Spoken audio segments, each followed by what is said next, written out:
Tom Downey here for NFL Daily at Chat Sports. A new 2024 NFL mock draft following week 1 of the college football season. The surprise of nobody at number 1, Caleb Williams, the quarterback out of USC to the Arizona Cardinals. The highlights are super fun, aren't they? The out of structure stuff is pretty awesome from what Williams. I just want to see a little bit more in structure stuff. A little bit more in structure, and he's still my number 1 guy, but that's just what I want to see more of. There's always room for growth. Now, in terms of the order, you can blame us here at Chat Sports, but do it on the right video. Go complain on the Chat Sports Power Rankings video. I will link that in the comment section, so make sure you're subscribed, and you can go complain over there instead. When you saw Indy at 2, didn't you all know it was going to be Marvin Harrison Jr.? This is the pipe dream for Jim Irsay. Gets to bring back the son of probably the greatest Colts wide receiver in history. It's a no-brainer for Indy to try to grow Anthony Richardson. Number 3, and I'll be honest here, Cardinals fans, I didn't love the options. The best options are quarterback and offensive lineman right now. Arizona does not need, because they have Caleb Williams, and they have 2 tackles in DJ Humphries, etc. So I'll go with Jared Verse to give some pass rush help there. Got to see more to justify a true top 3 pick, but the raw talent is there. I just didn't love the players fit. In reality, they would trade down here, but we're not projecting trades. Drake Maye at number 4, because someone jumped to take Drake Maye at 4. I do not think there is that big of a gap between Drake Maye and Caleb Williams. I think Maye is probably a better in-the-pocket passer right now who can do some outside structure stuff there. In a class with, like last year's class, we're talking about Drake Maye, number 1 overall pick.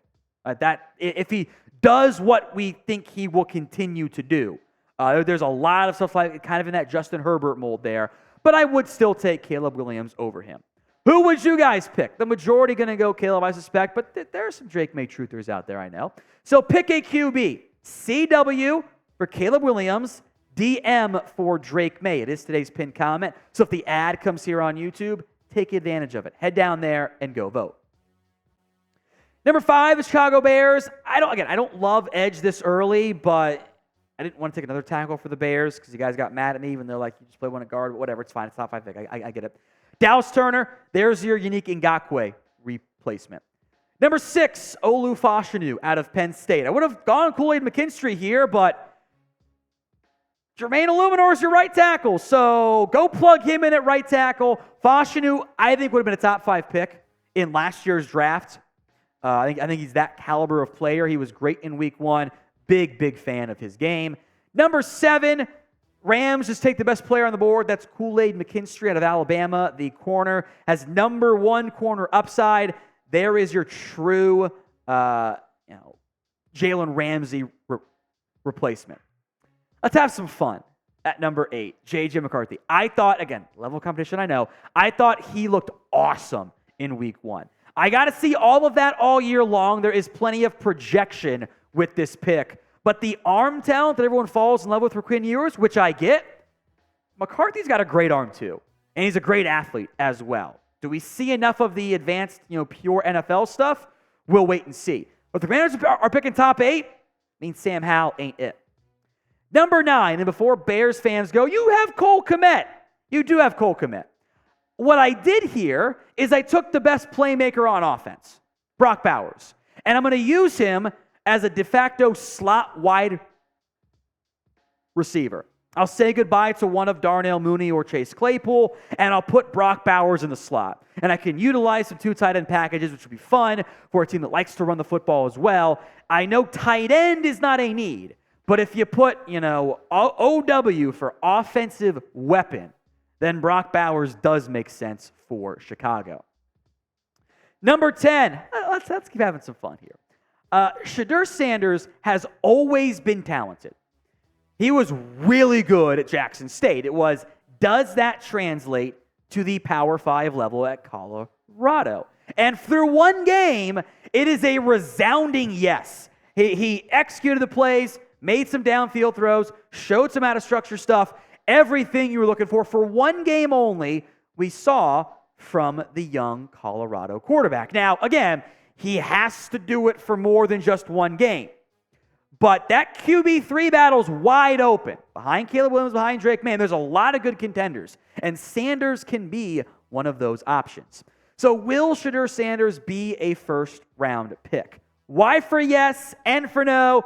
Falcons are drafting top 10. Probably means quarterback play was an issue there. Predict it for me. Y or N in the comments section. Number 11, Amarius Mims out of Georgia to Green Bay. There's your eventual David Bakhtiari replacement. Mims was also awesome in week 1. Chop Robinson is, again, I've made this point before the season began, still true. It's projection, it's upside. You're not going to base it all on one game necessarily, but there's a lot of potential talent for Robinson. Historically, Denver likes taking pass rush options. J.C. Latham out of Bama to Tennessee. There's your right tackle. Skronsky, your linchpin on the left side. Latham, your linchpin on the right side. I like that fit, especially with long-term uncertainty, in part because of the suspension this year for Nicholas Petit-Frere at the right tackle spot. Now, today's show is made possible by BetUS. You guys can get a 125% deposit bonus by going to chatsports.com/bet and using promo code NFLDaily. Chatsports.com/bet. $100 down, minimum 125% deposit bonus. The first non-QB drafted odds. Marvin Harrison -110. That makes sense. Fashanu should be second plus 350. I love the value of Amarius Mims plus 2,000.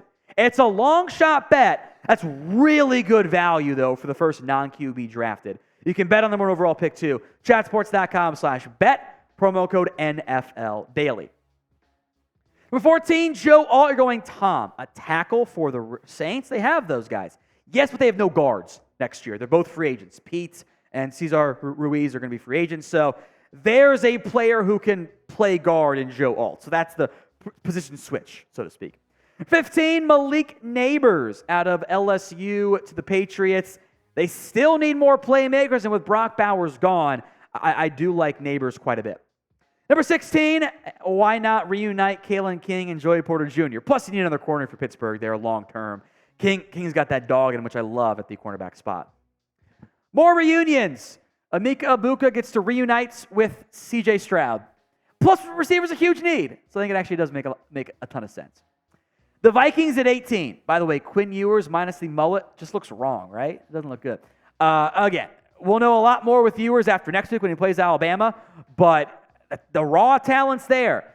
If Steve Sarkisian can make it work, there will be first-round buzz in a very promising, not strong, but promising upside-wise quarterback class. Number 19, Mason Smith. Leonard Williams' deal is beginning to wind down. Did not get to play week 1. Thanks, NCAA. There's your replacement. Another fun piece for Don Wink Martindale. An edge rusher here for the Detroit Lions, since I do love James Houston, but he's probably a third down guy only. JT Tuimoloau. If you only watched him against Penn State, you're going, this guy should drop the 0. He's going number 2. Well, he didn't always play like that. So, little bit of some, be better, be that guy. He'll be way earlier, but there is talent for the OSU edge. Leonard Taylor out of Miami to the Seattle Seahawks. A bit of a run on interior players here. Like Taylor's upside. He's a good fit for Seattle's defense. Drazon Newton. The Jags could use some interior pass rush. That is what Newton brings. A slightly undersized defensive tackle. Love his fit in Jacksonville. Here's a playmaking safety for the Chargers, number 23, Cameron Kinchins. That looked pretty good against my alma mater, Miami, Ohio. Still the real Miami, but we know which one's better at football. It's fine. Number 24, the Miami Dolphins take Patrick Paul out of Houston. I don't trust Austin Jackson. Let's try again with a new later first-round pick. Paul will get plenty of love, I think, if he plays like he has earlier on in his NFL career, or in his college career this season. All right, folks, name a sleeper round 1 NFL draft prospect. Who you got? Drop that player name for me in the comment section right now.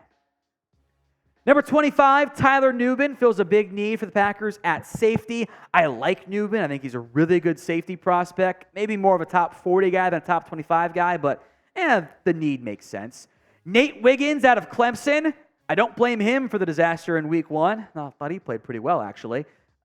Wiggins, though, it fits the size that Dan Quinn likes. I doubt Stephon Gilmore's there. Cooper DeJean out of Iowa.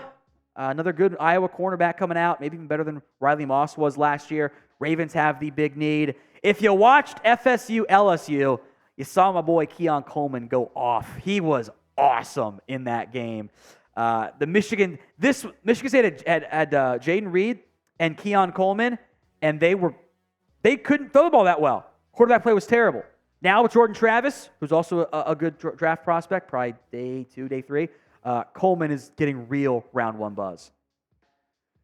Liatu Latu out of UCLA. This is kind of some Drake Jackson insurance. I wanted to get him in round 1. He was, again, bad competition. He was unblockable in week 1. A ton of pressures, some sacks mixed in there. So I wanted to mention him. Might not be a huge need for the Niners if Drake Jackson plays well, but if not, could make some sense. Ja'Tavion Sanders out of Texas. Everyone loves Brock Bowers, as they should.